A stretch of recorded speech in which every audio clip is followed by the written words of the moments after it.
अब इस मानों को हम इस ग्राफ में रखते हैं।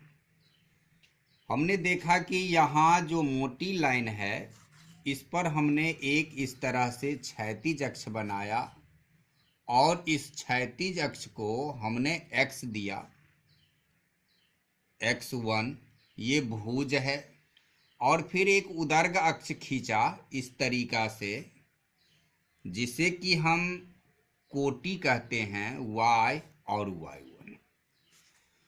अब इस अक्ष पर दोनों का कटान बिंदु ये है। ये कटान बिंदु मूल बिंदु है जिसे हम शून्य लिखा, 0 लिखा। दाईं ओर चूंकि हमारा x का जो मान है वह सबसे ज़्यादा 4 है और y का मान 9 है, तो हम देख रहे हैं कि यदि एक एक करके भी लेते हैं तो हमें ये 9 तक का मान इसमें मिल जाता है। तो हम यहाँ लिए कि प्रत्येक इस मोटी लाइन पर 1 2 3 समान अंतराल होना चाहिए। 4 5 6 7 ऐसे कर दिया, इसको पीछे की ओर बढ़ाया तो फिर उसी समान पर -1 -2 -3 -4 -5। जब हम दाईं ओर बढ़ेंगे कटान बिंदु से, मूल बिंदु से, तो x अक्ष प्लस में मान आएगा और बाईं ओर हटेंगे तो माइनस में आएगा। इसी तरीका से फिर यदि हम y अक्ष पर ऊपर की ओर चढ़ेंगे तो प्लस में आएगा, लेकिन अंतराल समान रहेगा। इस 10 पतली रेखा पर, एक मोटी रेखा पर हमने एक एक का अंतर लिया है, तो इसमें भी वही अंतर रहेगा। तो 1 2 3 4 5 6 7 8 9, क्योंकि 9 तक मान है। फिर नीचे माइनस में आएगा, -1 -2 -3 -4 -5। ऐसा हमने बेसिकली एक ग्राफ पर शेड्यूल तैयार कर लिया। अब इस ग्राफ पर शेड्यूल तैयार करके हम बिंदु अंकन करेंगे। तो बिंदु अंकन जैसे कि पहला है 1 और -1/2, तो हम पहले मान को x अक्ष पर लेते हैं।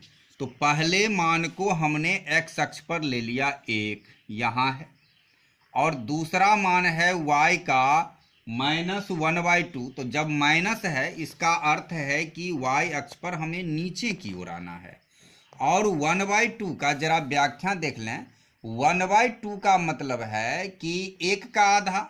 इसका अर्थ हुआ कि 0 से 1 के बीच का आधा।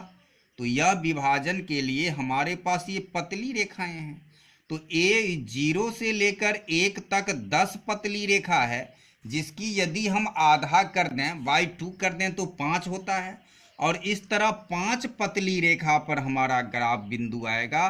तो इस तरीके से ये 1 पर 5 पतली रेखा, 1 2 3 4 5 करते हैं, यहाँ आता है और इस पर हम एक बिंदु लगा देते हैं और इसके आगे में उसका निर्देशांक लिख देते हैं। बिंदु का 1 और -1/2, एक बिंदु लगा। दूसरा बिंदु है 2 और -3/2। तो x अक्ष पर हम 2 लेंगे और 3/2, 3 यहाँ है y अक्ष पर, माइनस में है। तो यहाँ से 0 से यहाँ तक अब 10 20 30 पतली रेखा है। तो 30 को यदि हम 2 से डिवाइड करते हैं 15 होता है।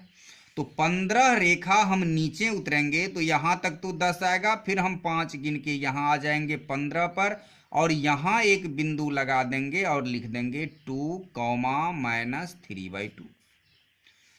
अब तीसरा मान पुट करेंगे -2। तो x का मान माइनस में आ गया तो हम माइनस की ओर बढ़ जाएंगे। 2 हमारा यहाँ मिल रहा है और y है 5/2, या प्लस में है तो ऊपर जाएंगे।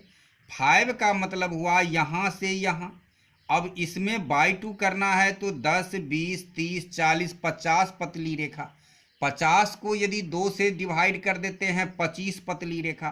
तो 10 यहाँ 20 और यहाँ से 5 25, और यहाँ हमें बिंदु लगा करके निर्देशांक लिख दिया -2 5/2। इस तरीका से ये हमारे 3 बिंदु आए, एक बिंदु यहाँ, एक बिंदु यहाँ और एक बिंदु यहाँ। हम पटरी बैठाएंगे और एक सीध में एक सरल रेखा खींचेंगे जो कि इस समीकरण का आलेख कहलाएगा। एक बात और ध्यान देने योग्य है, यदि तीनों बिंदु हमें पटरी पर एक लाइन में नहीं मिल रहा है तो हमें समझना होगा कि हमारे मान निकालने में कहीं ना कहीं चूक हो गई है। यह हर हमेशा एक सरल रेखा में ही आएगा और इस आलेख के जो रेखा बने हैं उस पर हम जिस समीकरण का ये आलेख है उस समीकरण को लिख दिया। अब हम दूसरा समीकरण का जो मान है, जैसे 2 और 6, तो हम x अक्ष पर 2 लिया, y अक्ष पर 6 लिया और ये दोनों यहाँ कटा है। कटान बिंदु पर हम बिंदु लगाया, इसका निर्देशांक 2 6 लिखा।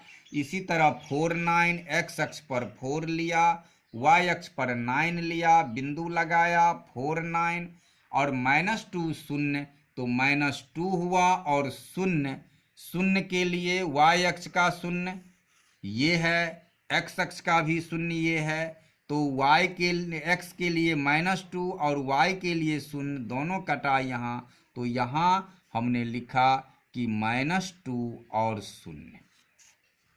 इस तरह से इसका भी 3 बिंदु आया, एक यहाँ और एक यहाँ। हमने इसे भी पटरी बैठा करके खींच दिया, आलेख पूरा हुआ और इस आलेख के रेखा पर हम इसका समीकरण लिख देते हैं 2y - 3x = 6। अब दोनों आलेख हमको आ गया।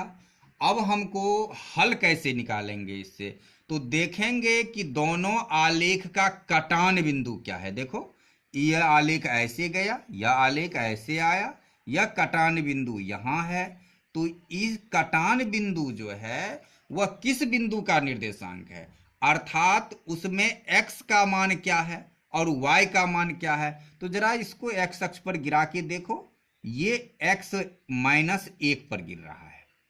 यह कटान बिंदु x के -1 वैल्यू से आ रहा है, तो x का मान -1 हुआ। और ये y अक्ष पर यदि ले जाते हो तो ये बीच में आता है, अर्थात 1 और 5 पतली रेखा के बाद, अर्थात 1.5 को हो या कि 3/2 को हो। 15 लाइन का 2 बार 30 हुआ, तो y = हुआ 1.5 लिखें या फिर 3/2 लिखें। तो हमें x और y का मान आ गया। तो मान कैसे आया, कटान बिंदु, वह कटान बिंदु x अक्ष के जिस मान के सामने है वह x का मान होगा और y अक्ष के जिधर मान है वह y का मान होगा।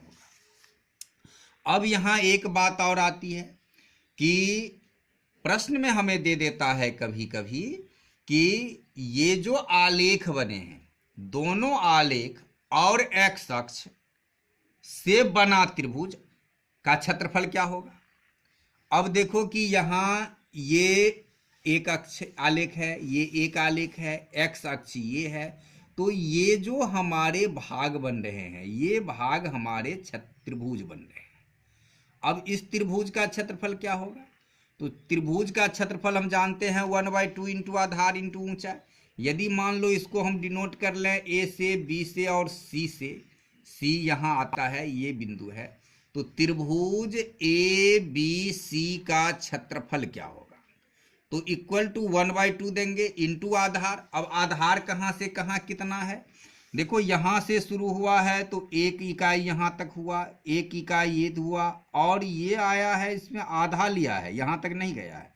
इसका मतलब ये 1 यहाँ से वहाँ 1 2 और 2.5, 2 और 3 के बीच यानी 2.5, तो 2.5 इसका आधार बन रहा है। और ऊंचाई कितना बन रहा है, ऊंचाई यहाँ से यहाँ तक बन रहा है, इसका मतलब हुआ 1 और आधा 1.5, तो ये 1.5 है। अब इसको यदि हम गुना कर देते हैं तो ये हो जाता है 3.75, 15 × 5 = 75, 7 और 3 7 37, दशमलव के दाईं ओर 2 अंक आया और बाई 2 इसे यदि डिवाइड कर दें तो 1.875, तो ये स्क्वायर, इसमें वर्ग यूनिट हम कर देंगे, वर्ग इकाई कर देंगे, इकाई हम जो लेंगे तो 1 पॉइंट ये जो है वर्ग इकाई इस त्रिभुज का क्षेत्रफल आया।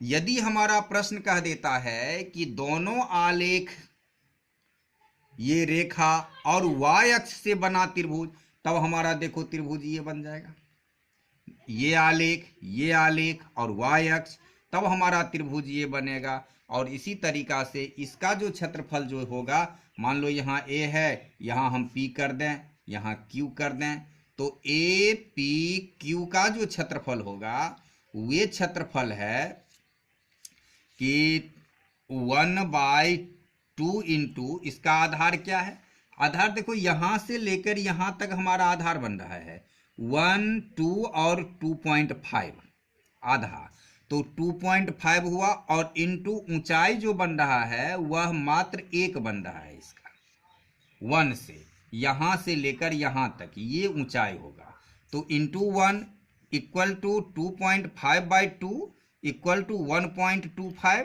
तो इस तरह से इतना स्क्वायर यूनिट जो है वर्ग इकाई इसका क्षेत्रफल बन रहा है। तो इस तरीका से हमारा ये प्रश्न ऐसा कभी कभार दे देता है कि ये आलेख और एक्स अक्ष से बने त्रिभुज का क्षेत्रफल निकालो, आलेख और y अक्ष से बने त्रिभुज का क्षेत्रफल निकालो। तो जिस अक्ष कहेगा उस दोनों आलेख और उस अक्ष से घिरा क्षेत्र जो त्रिभुज बनेगा उसमें हम आधार को गिनती कर लेंगे, ऊंचाई की गिनती कर लेंगे और हम क्षेत्रफल निकाल लेंगे। तो इस तरीका से ग्राफीय हल में बस इतना ही बात आता है, और इससे आगे हम कुछ विशिष्ट प्रकार के दो चर वाले समीकरण को देखेंगे। तब तक के लिए बस इतना ही। यदि पसंद आया हो तो लाइक करना, यदि पहली बार चैनल पर आए हो तो सब्सक्राइब करना और अपने दोस्तों के बीच ज़्यादा से ज़्यादा शेयर करना। तब तक बहुत बहुत धन्यवाद इस वीडियो को देखने के लिए।